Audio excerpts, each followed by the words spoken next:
শীতের শেষ বসন্তের আগমন, ঠিক এই মরশুমে পোল্ট্রি ফার্মে দেখা দিচ্ছে ভাইরাস আতঙ্ক। ঠিক এই মরশুমে উজাড় হয়ে যেতে পারে ফার্মের পর ফার্ম, মাথায় হাত পড়তে পারে মুরগি চাষ করা চাষিদের। বেঙ্গল কৃষি নিউজের পক্ষ থেকে আমি রামকমল চ্যাটার্জি আজ পোল্ট্রি ফার্মের খবরাখবর দেখাতে এসেছি বাঁকুড়া জেলার কতুলপুর থানা অন্তর্ভুক্ত মদন মোহনপুর অঞ্চলের বইডাঙ্গা গ্রামের একটি ফার্মে।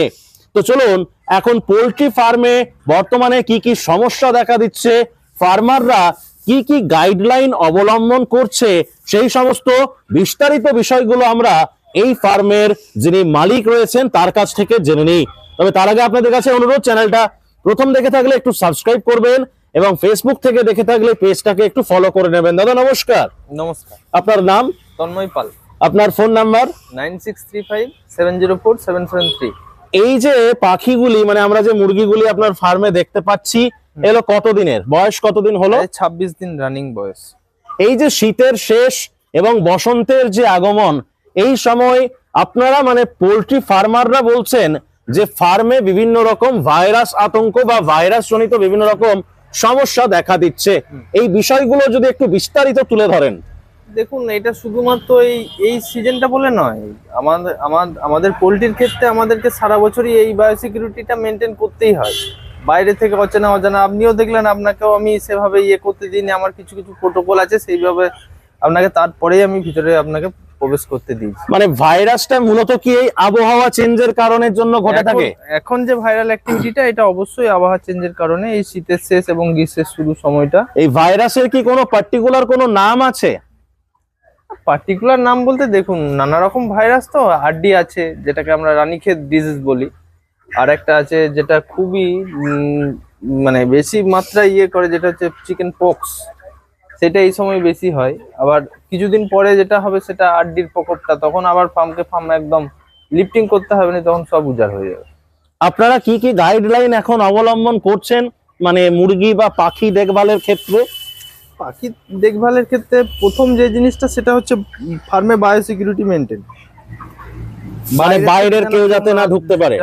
আমাদের যারা ফিড দিতে আসে, সেই দাদাদেরকেও আমরা ভিতরে প্রবেশ করতে দিই না। আমরা নিজেরা ফিড নামাই, নিজেরাই করি।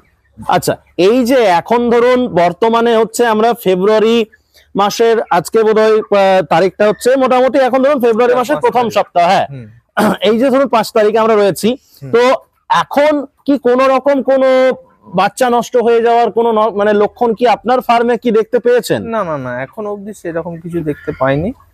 তো আশা রাখছি যদি ঈশ্বরের কৃপায় আর 10টা দিন পার করতে পারলেই। এগুলো 26 দিনের বাচ্চা বললেন? মোটামুটি এগুলো পূর্ণ দৈর্ঘ্যের হতে কতদিন সময় লাগবে? এখনো প্রায় 10-15 দিন। হ্যাঁ, 10 দিন। 15 দিন নয়, 10 দিন। 10 দিন পর লিফটিং হবে।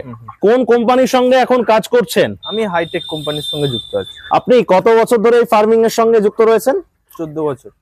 মুরগি চাষ। আবার ওইদিকেও তো একটি ফার্ম আছে দেখতে পাচ্ছি। টোটাল দুটো শেডের মানে শেড ক্যাপাসিটি কত?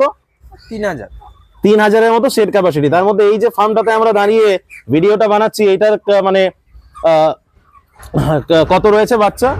এইটাই আপনার অ্যাকচুয়ালি এগুলো 1750, মানে 3500 দুটো মিলে সেট। আমি নিই 3000। আমার আছে এইটাই 1500 আছে, ওইটাই 1500 আছে। এখন কোন রকম কোন মোটালিটি দেখতে পাচ্ছেন নাকি? না, মোটালিটি মানে নষ্ট হয়ে যাওয়ার যে ব্যাপারটা, সেটা খুব একটা কম।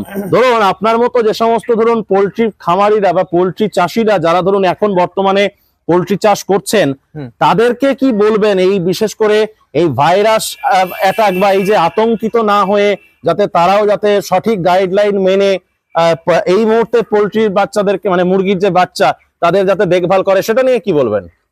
দেখুন, এই ব্যাপারে প্রধান যে জিনিসটা বলছি সেটা হচ্ছে বায়োসিকিউরিটি মেনটেন। বায়োসিকিউরিটি মেনটেন জিনিসটা যদি আমরা ঠিকঠাক করতে পারি এবং ফার্মের ভেতর এবং বাইরে আউটসাইডে স্প্রে ঠিকঠাক মতো করতে পারলে কোনো রকম ভাবে হয়তো আমরা ভাইরাস থেকে রক্ষা পেতে পারি। তাও কোনো গ্যারেন্টি নেই, কারণ এটা একটা সিজনাল জিনিস। আমি অন্যান্য সময় হলে গ্যারেন্টি দিয়ে হয়তো বলতে পারতাম না কিছু হবে না, কিন্তু এই সময়টা এমনই একটা সময়, কিছু করার নেই কারণ ফার্মার কোম্পানি, এটা সবটাই ওয়েদারের উপর। এটা তো একটা চাষ, চাষ যেমন প্রকৃতির উপর নির্ভর করে হয়, এটাও ঠিক সেরকম প্রকৃতির উপর নির্ভর করে আমাদেরকে সবাইকে চলতে হবে।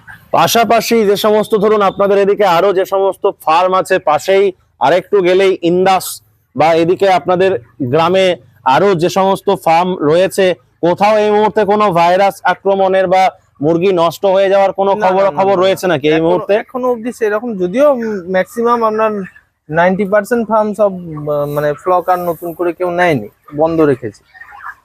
আপনি আমাকে অফ ক্যামেরা বলছিলেন যে আপনি এই যে ভাইরাসের যে সময়টা থাকে, এই সময়টাতে যে 50 দিন 55 দিনের যে গ্যাপটা, আপনি নাকি এরপরে বাচ্চা উঠে গেলে এখন নাকি আমি বাচ্চা নেবেন না, এটার কেন করেন?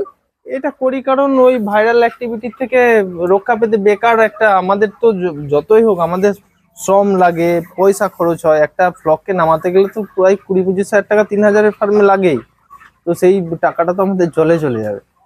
এখন বর্তমানে মুরগির কিরকম দাম যাচ্ছে? মানে ধরুন আপনি ধরুন এগুলো যদি ধরুন বিক্রি করবেন বলেন, মানে ধরুন এগুলো যদি 45-50 দিনের যদি পাখি হয়ে থাকে, হ্যাঁ। কিরকম দাম পাচ্ছেন আপনারা, মানে ট্রেডাররা? দেখুন, আপনারা বিক্রি করছেন কোম্পানিকে? ফেডারেশনের নিয়ন্ত্রিত রেট।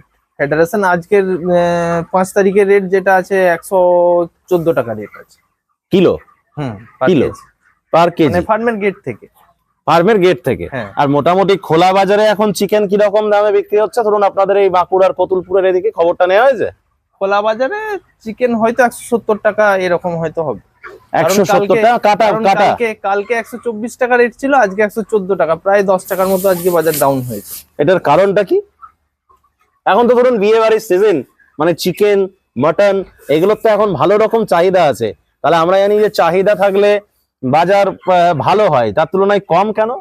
দেখুন, এইগুলো তো প্রোডাকশন বিজনেস। প্রোডাকশন বিজনেসে যখনই আপনার প্রোডাকশন বেশি হবে তখন অটোমেটিক্যালি আপনার বাজারে চাহিদা ইয়ে হবে। আপনাদের এইটা কোন কোম্পানির সাথে কাজ করেন বললেন? আমি হাইটেক কোম্পানি। এদের অফিস কোথায় আছে? কতুলপুর। কতুলপুরেতে রয়েছে হাইটেক, মানে এটি একটি কোম্পানি, এরা মানে এই মুরগি ইন্টিগ্রেশন ফার্ম বা এগুলো করে থাকে। আমাদের দর্শকদের উদ্দেশ্যে কি বলবেন এই মুহূর্তে, মানে চাষ নিয়ে বা কতটা কি আপনারা কিরকম রয়েছেন ভাইরাসটাকে বাদ দিলে, ভাইরাস ম্যাটারটাকে দেখুন, বাদ দেওয়ার পর যদি বছরে আমরা 6টা করে ফ্লক নামাতে পারি, তো 6টা ফ্লকের 6টাই তো আর কখনো সাকসেস পেতে পারি না। চেষ্টা করি, আমাদের কাজটাই সেটা। তো নতুন যদি কেউ ফার্ম করতে চায়, বিশেষ করে আমাদের হাইটেক কোম্পানির সঙ্গে যদি কেউ যুক্ত হতে চায়, অবশ্যই আমাদের কোম্পানিতে হিউজ টাকা আছে, পরিশ্রম করলে তার টাকা আছে। মানে এই হাইটেক কোম্পানির ক্ষেত্রে বিশেষ করে Hitech।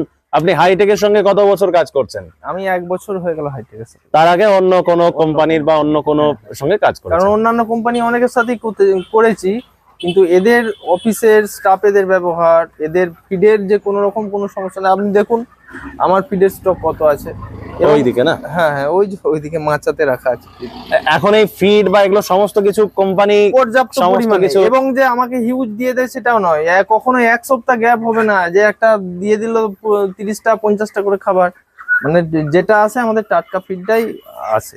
আর এই যে ধরুন মেডিসিন যেগুলো এক্সট্রা লাগে, এগুলো কি আপনার খরচা? সমস্ত রকম মেডিসিন ওনারা আমাদেরকে প্রোভাইড করে। মানে অন্য খামার, অন্য পোল্ট্রি চাষ করতে যে রকম মেডিসিনের দরকার হয় সমস্ত মেডিসিন প্রোভাইড করেন ওনারা, ওই কোম্পানির তরফ থেকে? সমস্ত রকম।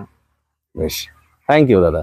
তো দর্শক বন্ধু দেখতেই পেলেন, এই মুহূর্তে আপনি যদি পোল্ট্রি চাষি হয়ে থাকেন বা মুরগি চাষ যদি করে থাকেন, এই মুহূর্তে কিন্তু ভাইরাস আক্রমণ বা ভাইরাস থেকে মুরগিকে বা পাখিকে বাঁচাতে গেলে কিন্তু সব থেকে আগে যেটা মেনটেন করতে হবে সেটা হচ্ছে বাইরের কোনো ব্যক্তিকে কিন্তু বর্তমানে ফার্মে ঢুকতে দেওয়া চলবে না।